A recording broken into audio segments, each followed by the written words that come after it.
Vale, hoy empezamos el tema de instrumental de exodoncia y empezamos diciendo que es un force, ¿vale? Las forces son unas pinzas para extracciones dentales simples y existen uno para la arcada superior y otro para la arcada inferior. Los existe tanto para niños como para adultos. La diferencia es que para niños suelen ser más pequeñitos, tanto el mango como la parte activa, y los adultos más grandes. Los forces para edición temporal, como hemos dicho, son más pequeños y el tamaño es muy parecido, ¿vale? Por ejemplo, estos son forces infantiles que son muy parecidos a los de adultos. Presentan tres elementos fundamentales. Sería parte activa o valvas, que son las que están en contacto con el diente para sujetar la corona a nivel del cuello. Características en todos los forces y sus caras externas son convexas y lisas, ¿vale? Y después sus caras internas son cóncavas, que sería esta parte de aquí así, y tienen unas estrías para tener mayor agarre al diente. Los brazos y asas es lo que le llaman el mango, que es la parte pasiva, que sus caras externas están labradas para que no se resbale cuando lo estamos agarrando con los guantes. Y después la unión de todo esto sería la articulación, que es el efecto de pinza. Lo primero que vamos a encontrar sería el arcada superior, sería de incisivo, no de canino, ¿vale? Tiene tres elementos que se sitúan en una parte recta, en sus asas y brazos, y la parte activa se sitúan en la misma dirección. Lo que se refiere es que su parte activa y mango es totalmente recto todo, ¿vale? Su parte activa presenta una forma de media luna, que sería en la parte esta de aquí, que es la que decíamos que es convexa y estriada. Y la parte activa, viéndola de perfil, siempre va a ser recta, ¿vale? Como vemos en las imágenes, lo que es, le está hecha en este tipo de force en su parte activa, está diseñada justamente para solamente coger lo que son los incisivos, como se ve aquí en la imagen de la izquierda, tanto como se ve que la V, que es la parte vestibular, y la P, que se dice que es la parte palatina, como vemos que vimos antes, se agarra el diente y se ajusta justamente a la altura del cuello. Después encontramos que sería para caninos y premolares, que aunque no lo ponga ahí, sus asas y su parte activa se sitúan en la misma dirección del eje, ¿vale? Formando una angulación mayor, ya empiezan a tener una pequeña angulación, sobre todo para poder salvar la comisura labial. ¿Vale? Estos forces servirían para piezas desde, por ejemplo, de 13, 14, 15, 23, 24, 25. Después encontramos los forces de molares con una mayor angulación y existen forces para superiores del lado derecho y superiores del lado izquierdo. ¿Qué quiere decir? Quiere decir que hay para el lado derecho sería para 16, 17 y para el lado izquierdo de 26 y 27. Tiene una pequeña diferencia con respecto a la de premolares y caninos, que tiene una pequeña angulación también. ¿Qué diferencia es la que tiene? Que en el borde por la parte palatina es redondeada o de media luna. Y la que está por vestibular presenta un pico o gancho que se ancla entre las dos raíces superiores. ¿Qué quiere decir las dos raíces superiores? Sabemos que los molares superiores tienen tres raíces, ¿vale? Tres raíces. Si esta fuera la corona, estas son las raíces. Tiene dos vestibulares y una palatina. Una que da hacia mesial y otra hacia distal. Que hace ese pico, cuando el forceps agarra la pieza, se apoya aquí. Por detrás no, porque como no tiene dos raíces, por eso es redondo y tiene forma de media luna.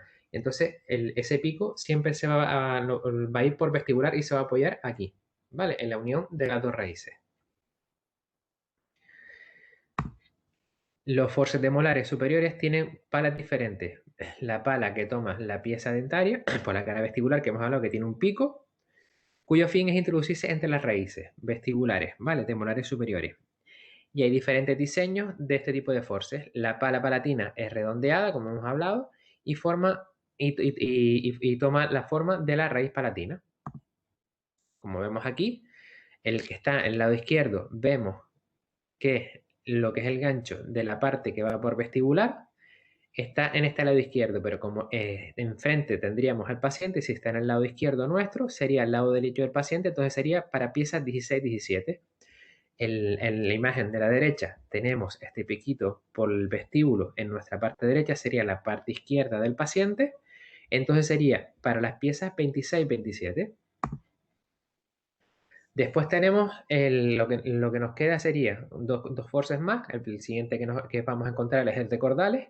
Sus componentes presentan una gran angulación, con un ángulo, su mango en forma de bayoneta, para poder llegar a los sectores más posteriores de la boca. Presenta una escotadura o parte activa semilunar y redondeada y ancha, ¿vale? Lo que quiere decir es que la forma que tiene es como para entrar y coger lo que es el cordal tercer molar hacia el fondo del vestíbulo y con esa forma evita chocar con el resto de las piezas, como vemos en la imagen de la izquierda que está abajo.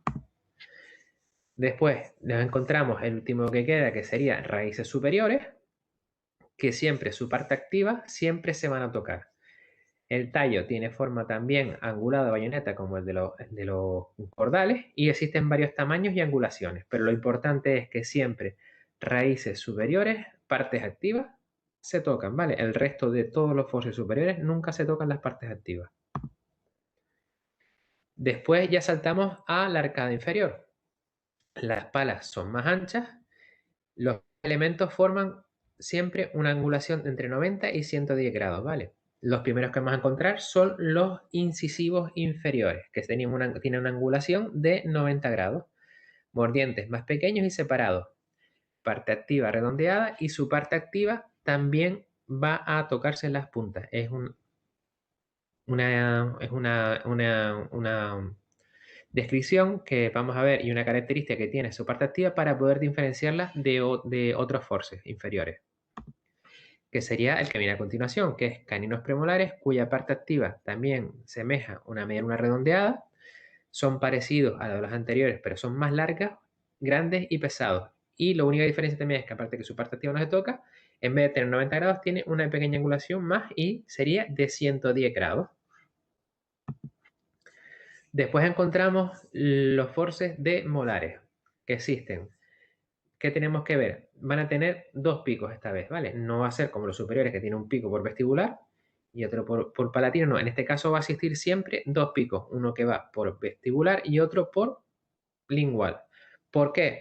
Porque los molares inferiores constan de dos raíces, una hacia mesial y otra hacia distal.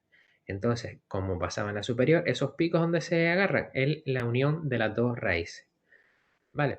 Entonces, hay dos tipos. Uno que se llama cuerno de vaca y otro pico de loro.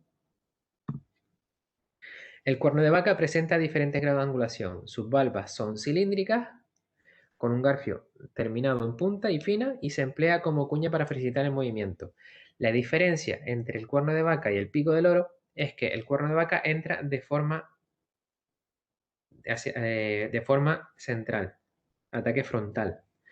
Y el pico del loro lo que hace es que entra de forma lateral en la boca. O sea, si esta es la muela de abajo, si fuera el cuerno de vaca, entra así. Y su parte activa, su mango, entra de frente. Y el pico del loro, si esta es la pieza, coge también igualmente la pieza, lo único que el mango va de forma lateral y entraría desde el lado lateral. Uno entra de forma frontal y otro ataque lateral. Después encontramos el cordales inferiores, que es el que está en la derecha, ¿vale? Tiene dos picos para anclar tanto las raíces vestibulares y linguales y tiene una angulación y es muy alargado, ¿vale? De ataque frontal también y lo que tiene es que como para llegar también como pasa con el superior, pero para llegar al fondo del vestíbulo inferior para poder hacer la extracción de cordales. Y el último que nos queda sería raíces inferiores. Son mordientes más delgados y como pasaban en el superior, sus puntas, la parte activa, sus puntas se tocan. Son muy finitas y muy alargadas. ¿Para qué? Para poder entrar dentro del alveolo y poder coger las raíces que se han podido fracturar en una exodoncia. Siguiente material de exodoncia que nos vamos a encontrar son los botadores o elevadores. Se usan para romper el ligamento, que es muy importante, y luxar el diente. ¿Para qué hacen esto? Esto lo hacemos siempre antes de hacer una extracción. ¿Para qué? Para si al romper el ligamento y luxamos el diente va a coger mayor movilidad. Y después cogeríamos el forceps y terminaríamos de hacer la extracción. Actúa haciendo una palanca movilizando dientes y raíces, si no se va a emplear un forceps o en combinación del mismo, ¿vale?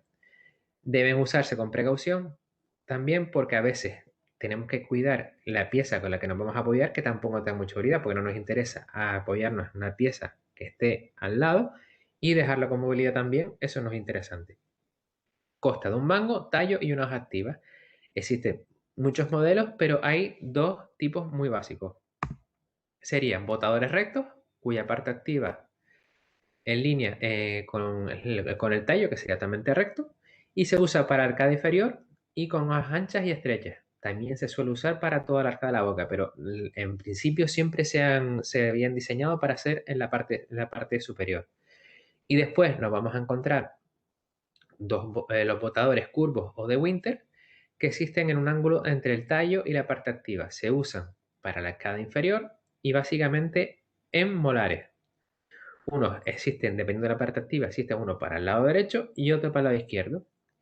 El tipo más especial que existe es uno que se le llama pata de cabra. ¿Por qué? Porque la parte activa es una hoja corta, ancha, triangular, imitando a lo que sería una pata de una cabra, la pezuña. Vale, lo que tenemos en las imágenes de arriba, tanto a la izquierda como a la derecha, sería la parte activa del Winter y lo que llamamos pata de cabra. Y el botador que tenemos en medio sería el botador recto. Lo que están abajo, tanto a la derecha como a la izquierda, son de Winter y o pata de cabra. Pues encontramos los sindesmótomos para desgarrar el ligamento periodontal y suele usarse para los inferiores. En los superiores siempre vamos a usar los botadores rectos. Y con esto se ha acabado el tema.